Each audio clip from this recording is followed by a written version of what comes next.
ఓం మహాగణపతే నమః.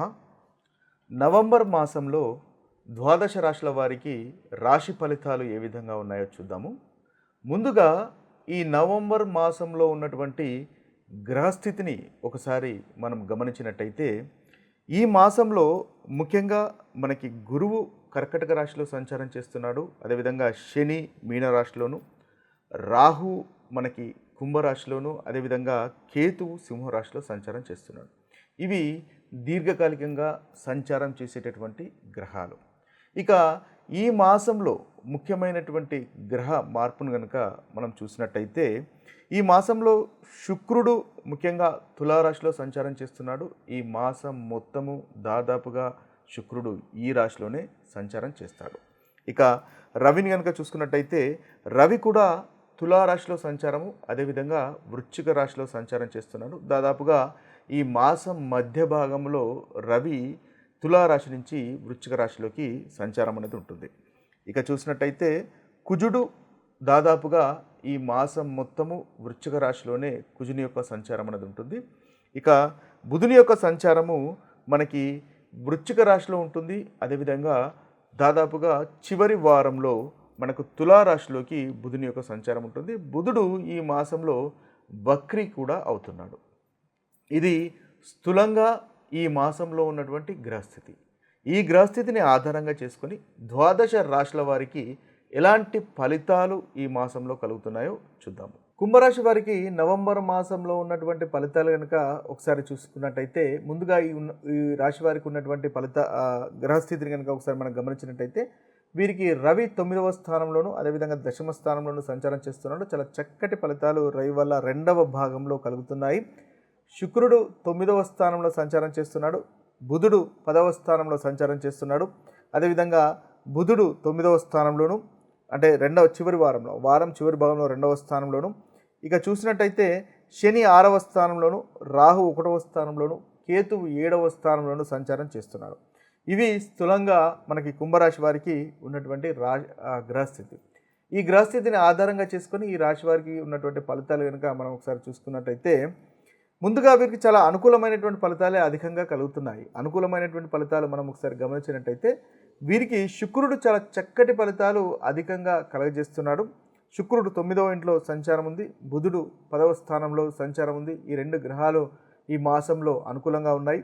అదేవిధంగా ఈ యొక్క మాసం చివరి భాగంలో రవి కూడా దశమ స్థానంలోకి సంచారం చేస్తాడు. అంటే మాసం 16వ తేదీ నుంచి దశమ స్థానంలోకి సంచారం ఉంటుంది.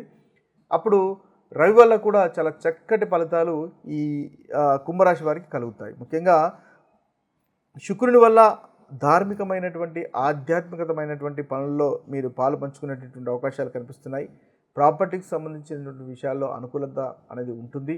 ఉన్నత విద్యార్థులకు చాలా చక్కటి ఫలితాలు, కంఫర్టబుల్ అనేది ఉంటుంది. దాంపత్య సౌఖ్యం ఉంటుంది, సంతోషం ఉంటుంది, ధనలాభం కనిపిస్తుంది. శుక్రుని వల్ల చాలా చక్కగా ఉంటారు. భార్య వల్ల సంతోషము, ఆనందము పొందేటటువంటి అవకాశాలు మనకు కనిపిస్తున్నాయి. అదేవిధంగా బుధుడు కూడా దశమ స్థానంలో సంచారం చేస్తున్నాడు. పంచమాధిపతి అదేవిధంగా అష్టమాధిపతి అయినటువంటి బుధుడు దశమ స్థానంలో చాలా చక్కటి ఫలితాలు కలగజేస్తాడు.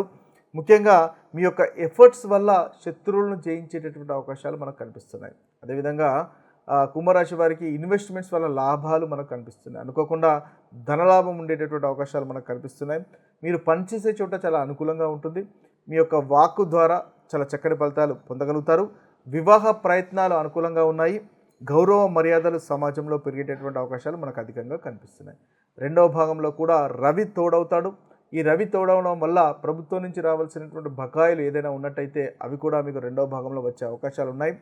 రవి దశమ స్థానంలో దిగ్బలి, అంటే చాలా బలంగా ఉంటాడు. వృత్తికి సంబంధించిన విషయాల్లో మీరు పనిచేసే చోట, మీరు జాబ్ చేసే చోట 2వ భాగంలో ఇంకా మంచి ఉత్తమమైనటువంటి ఫలితాలు మీకు కలుగుతాయి. కార్యసిద్ధి అనేది ఉంటుంది. అన్నింటా విజయం అనేది మనకు కనిపిస్తుంది. ప్రభుత్వం నుండి అనుకూలత, కుటుంబంతో ఆనందము, గౌరవ మర్యాదలు పెరగడము, నూతన ప్రాజెక్ట్స్ మొదలు పెట్టడం లాంటి ఉత్తమమైనటువంటి ఫలితాలు మనకు కుంభరాశి వారికి కలుగుతున్నాయి. ఇవి మీకున్నటువంటి అనుకూలమైనటువంటి ఫలితాలు. అయితే ప్రతికూలమైనటువంటి ఫలితాలు ఏ విషయాల్లో జాగ్రత్తలు తీసుకోవాలి అని కనుక మనం ఒకసారి గమనించినట్టయితే వీరికి కుజుడు కూడా దశమ స్థానంలో సంచారం చేస్తున్నాడు. అయితే కుజుడు స్వతహాగా తన స్వక్షేత్రంలో సంచారం చేస్తున్నప్పటికీ దశమ స్థానం అనేది కాస్త కుజుని యొక్క గోచార రీత్యా అనుకూలంగా ఉండదు కాబట్టి మీరు చేసే చోట పనుల్లో కాస్త చిన్న చిన్న ఆటంకాలు కానీ ఆరోగ్యం కానీ ఇబ్బంది పడేటటువంటి అవకాశాలు ఉన్నాయి. సోదరిమణులతో కాస్త ఇబ్బందులు పడేటటువంటి అవకాశాలు ఉన్నాయి. కాబట్టి ఈ విషయాల్లో కనుక మీరు జాగ్రత్త పడినట్టయితే ఓవరాల్గా మనకు కుంభరాశి వారికి చాలా చక్కటి ఫలితాలే అధికంగా గోచరిస్తున్నాయని మనం చెప్పవచ్చు. చివరి వారంలో లేజీగా ఉండకండి. మంచి చెడుల విచక్షణ గమనించండి. మీరు ఆలోచనల్లో మంచి ఏది చెడు ఏది అనేది 1-2 సార్లు ఆలోచించి ముందుకు వెళ్ళండి. తద్వారా మంచి ఫలితాలు మనకి కుంభరాశి వారికి చివరి వారంలో కలుగుతాయి. అనుకున్నటువంటి ఫలితాలు రావడానికి చివరి వారంలో కాస్త శ్రమ పడాల్సినటువంటి అవసరం ఉంటుంది. అది కనుక మీరు కనుక ప్లానింగ్ కనుక చేసుకున్నట్టయితే చక్కటి ఫలితాలు మనకి కుంభరాశి వారికి ఈ మాసంలో కలుగుతాయి. ఓవరాల్గా చూసినట్టయితే రవి చాలా బాగున్నాడు, శుక్రుడు బాగున్నాడు, అదేవిధంగా బుధుడు కూడా మీకు బాగున్నాడు. కాబట్టి ఈ 3 గ్రహాల యొక్క సంచారం అనేది ఈ కుంభరాశి వారికి చాలా చక్కగా ఉంది. కాబట్టి మీకు ఓవరాల్గా అనుకూలమైనటువంటి ఫలితాలే అధికంగా ఈ మాసంలో కలుగుతాయని మనము చెప్పవచ్చు. కుంభరాశి వారికి నవంబర్ మాసంలో ఉన్నటువంటి పరిహారాలు కనుక మనం ఒకసారి చూసుకున్నట్టయితే ఈ కుంభరాశి వారికి ముఖ్యంగా రవి అంతగా అనుకూలంగా లేడు, అదేవిధంగా కుజుడు అంతగా అనుకూలంగా లేడు. కాబట్టి ఈ కుంభరాశి వారు ముఖ్యంగా చూసినట్టయితే హనుమాన్ చాలీసాను ప్రతి మంగళవారం పఠించండి. తద్వారా చక్కటి ఫలితాలు కలుగుతాయి. అదేవిధంగా సుందరకాండ పారాయణం కూడా చేసినా మీకు చక్కటి ఫలితాలు ముఖ్యంగా కలుగుతాయి. ప్రతి మంగళవారము మీరు ఫాస్టింగ్ చేసే ప్రయత్నం చేయండి. గోధుమతో కానీ బెల్లంతో కానీ చేసినటువంటి పదార్థాలు స్వీకరించే ప్రయత్నం చేయండి. తద్వారా ఇది చక్కటి రెమెడీగా పనిచేస్తుంది.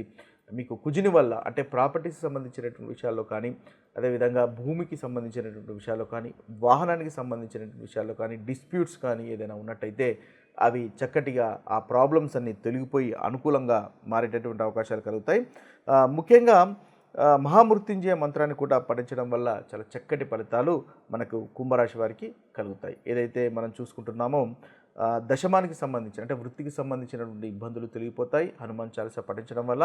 అదేవిధంగా ఏదైనా గొడవలు తండ్రితో కానీ ఇంకెవరితో కానీ గొడవలు కూడా ఉన్నట్టయితే ఆ గొడవలు కూడా తొలగిపోయేటటువంటి అవకాశాలు మనకి పరిహారం వల్ల కుంభరాశి వారికి కలుగుతాయి.